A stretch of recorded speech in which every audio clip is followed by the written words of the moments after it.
एक बार एक बहुत बड़ा नेता एक साधु के छोटे से आश्रम में गया। वह साधु के बारे में बहुत सुना था, तो उसके मन में आया कि मैं एक बार जाकर देखता हूँ कि लोग उसकी इतनी तारीफ क्यों करते हैं।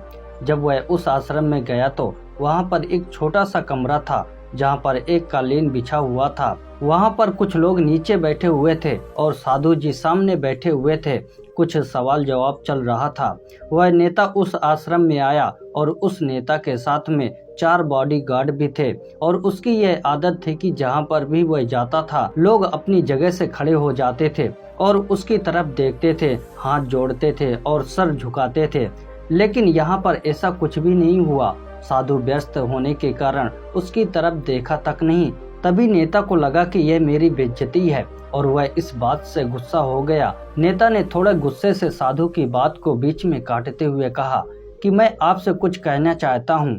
साधु ने उसकी तरफ देखा और बोला, आप थोड़ी देर रुकिए, पहले मैं इनके सवालों का जवाब दे दूं, उसके बाद मैं आपसे बात करता हूँ। तब तक अगर आप चाहते हैं तो आप बैठ सकते हैं। बस साधु का इतना कहने की ही देरी थी। नेता का चेहरा गुस्से से लाल हो गया और फिर उसने अपना सारा गुस्सा उस साधु पर निकाल दिया। अभी तक वह नेता बहुत तमीज से आप कह के बात कर रहा था, लेकिन वह अब तो तड़ाक पर उतर आया। नेता ने उस साधु को कहा, तुझे पता है मैं कौन हूँ और तू किससे बात कर रहा है? साधु ने उसकी तरफ देखा और कहा, मुझे इससे कोई फर्क नहीं पड़ता कि आप कौन हैं, लेकिन आप जो कोई भी हैं, अगर आप चाहते हैं कि मैं आपके सवाल का जवाब दूं या आपसे बात करूं तो आपको कुछ देर रुकना होगा। और साधु की यह कहते ही नेता गुस्से से पागल हो गया और वहीं सबके सामने चीखने चिल्लाने लग गया। अब तुझे तेरी असली औकात दिखाऊंगा। तूने मुझसे पंगा लेकर ठीक नहीं किया। तुझे पता भी नहीं है मैं तेरे बारे में क्या सोचता हूँ। साधु ने फिर नेता की तरफ देखा और बड़े ही प्रेम से कहा कि मुझसे इससे कोई फर्क नहीं पड़ता कि आप मेरे बारे में क्या सोचते हैं। आप जो चाहें वो मेरे बारे में सोच सकते हैं। फिर नेता ने उससे कहा कि तू चाहे सुनना चाहता है या नहीं, लेकिन मैं तुझे यहीं सबके सामने बताऊंगा तेरे बारे में क्या सोचता हूँ। तू कोई साधु नहीं है, तू एक घटिया इंसान है, तू एक ढोंगी है, पाखंडी है और यहाँ पर जितने भी लोग हैं उन सबको बेवकूफ़ बना रहा है। तेरा बस एक ही मकसद है, इन लोगों की जेब में जितना भी पैसा है वह सब तेरे पास आ जाए। तू अपने फायदे के लिए इन लोगों का इस्तेमाल कर रहा है और अब मैं तुझे नहीं छोड़ने वाला हूँ। पूरी दुनिया के सामने तेरा पर्दाफाश करके रहूंगा। लेकिन उसके इतना बोलने के बाद भी हल्की सी मुस्कान उस साधु के चेहरे पर बनी ही रही। यह देखकर वह और भी तिलमिला गया और उसने कहा, अब बहुत हो गया, अब मैं यहाँ एक भी मिनट नहीं रुकने वाला हूँ। लेकिन अभी भी तेरे पास मौका है।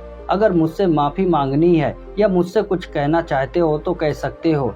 इतना सब होने के बाद भी साधु के चेहरे पर एक मुस्कान थी और वह बिल्कुल शांत था। फिर उन्होंने अपनी आंखें बंद करी। फिर साधु ने अपनी आंखें खोली, हाथ जोड़े और कहा कि मुझे आपसे कोई शिकवा गिला नहीं है। आपके लिए मेरे मन में कोई भी गलत ख्याल नहीं है।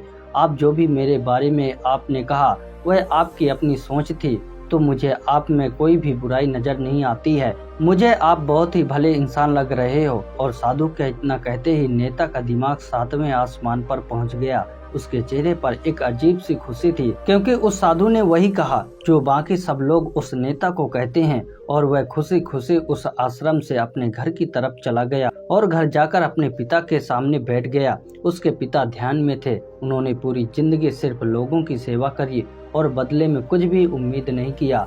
तो थोड़ी देर बाद जब उन्होंने अपनी आंखें खोली और देखा अपने बेटे को अपने साथ बैठे हुए, तो उसके चेहरे पर एक आज अजीब सी खुशी थी जो आज से पहले उन्होंने कभी नहीं देखी थी।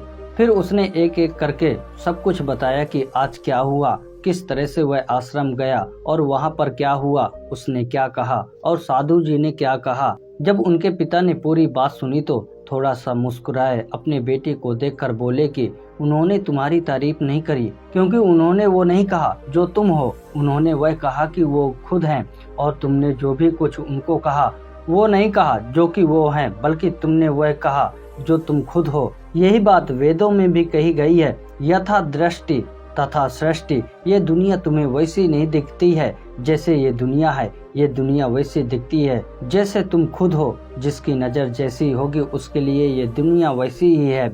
अगर तुम अपनी दुनिया को बदलना चाहते हो तो उसका सिर्फ एक ही रास्ता है, अपनी नज़र को बदलो। दोस्तों, अपने आप को बदल लोगे तो दुनिया अपने आप ही बदल जाएगी।